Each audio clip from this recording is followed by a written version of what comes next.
This just into SportsCenter. The Alameda County Sheriff's Office is investigating Raptors President of Basketball Operations Masai Ujiri on suspicion of misdemeanor battery on a police officer. The incident occurred following Toronto's title-clinching win over the Warriors in Oakland last night. We have not yet seen definitive video of the incident itself. NBC Bay Area posted this video late Thursday night showing the aftermath of the incident, but really doesn't show what precipitated this. Let's bring in our NBA reporter now, Brian Windhorst. So, Brian, what more can you tell us about what went on down there on that floor and what the situation is with Masai Ujiri? Yeah, David, this is an unfortunate development. Masai watched the end of the game from the tunnel outside the Raptors locker room on television. Once the game was over, he came down the tunnel and wanted to go on the court to celebrate with his team. But because it was a trophy presentation situation and because it was the visiting team winning, there was new security procedures in place and new credentials required. Now, this is standard procedure in the NBA. Masai did not have that credential.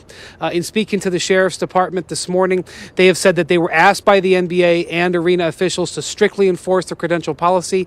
The officer there, who was part of an increased security presence around the court, did not know who he was. And really the issue is the second contact. Masai and the officer made contact with the officer and then made a second contact with the officer where, according to the sheriff's sergeant, made contact with the deputy's face. So he is under investigation, and it's an unfortunate situation. I've reached out to the NBA and the Raptors.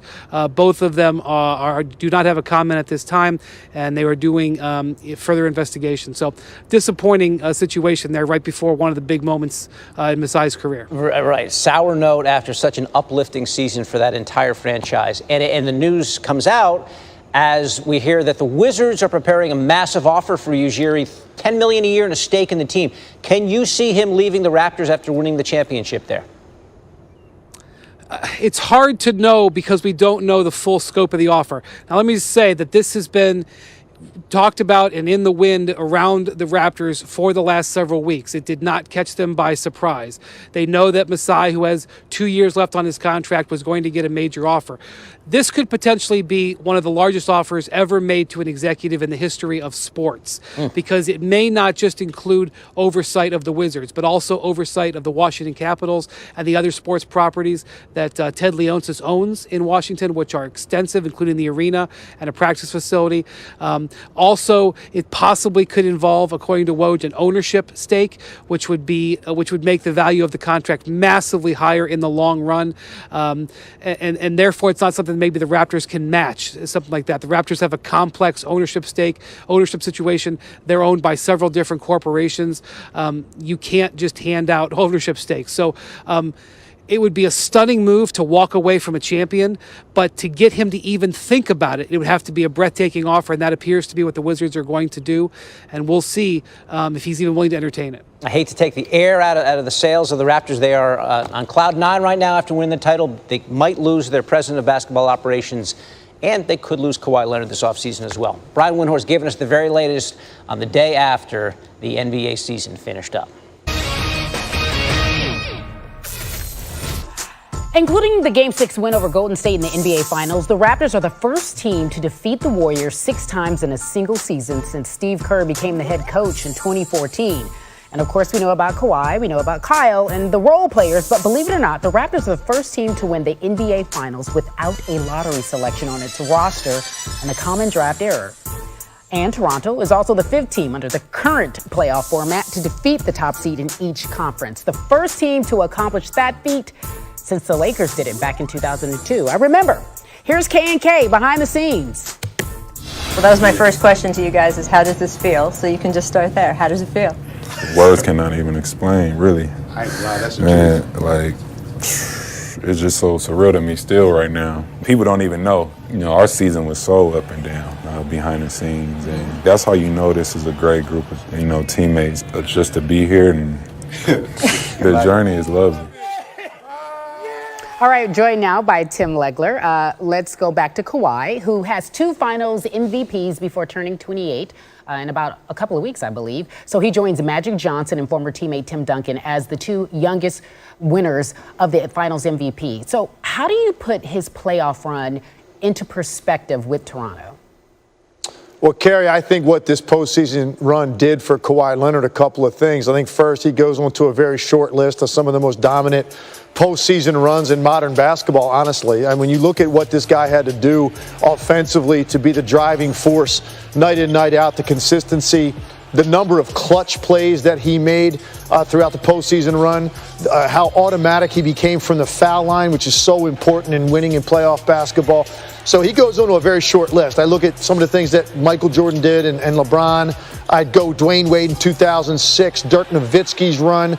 Kawhi Leonard's right there. But the other thing he did, maybe even more importantly, for a while before his injury in San Antonio, he was always considered in that conversation, top 3 in the NBA with LeBron and Kevin Durant, but no one really considered him the very best. I think now Kawhi Leonard can lay claim to that. It'd be very difficult to debate against saying that Kawhi Leonard is the best player in the NBA with what he just did and the amount of responsibility on both ends of the floor. It was flat out a machine-like 2-month performance out of Kawhi Leonard, and something we're not going to forget for a very long time. Well, Tim, I just had to push back a bit. Can we say that about Kawhi? And there was no Kevin Durant, and obviously we saw Klay Thompson go down. People could argue that, no?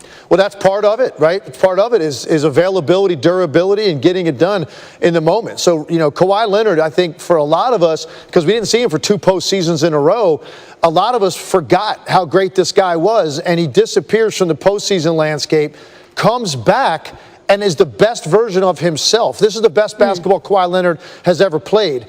So I think from that standpoint, yeah, he can make a serious argument for it. And look, it's debatable. It's very subjective. But I don't think anybody legitimately put Kawhi Leonard in that debate prior to this playoff run. I think now you can go ahead and make some really strong arguments that Kawhi Leonard is the best player in the game.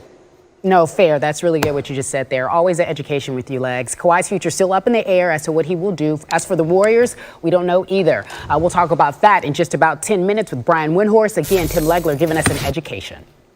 So, folks, again, what do we have to talk about? What will happen with the Warriors? Klay Thompson down. Kevin Durant down. Season-ending injuries. What's next for these guys? We'll talk about it in just a few moments. David? All right, Kerry, Pat Bowlen, the longtime owner of the Denver Broncos, died last night at the age of 75, just 2 months before his enshrinement in Canton. Bowlen bought the Broncos in 1984, the year after John Elway joined the team, and those two combined to win 3 Super Bowls, the last in 2016 after Bowlen had been forced to give up running the franchise because of Alzheimer's. Elway held up the Lombardi Trophy after that game and said, "This one's for Pat." Bowlen is survived by his wife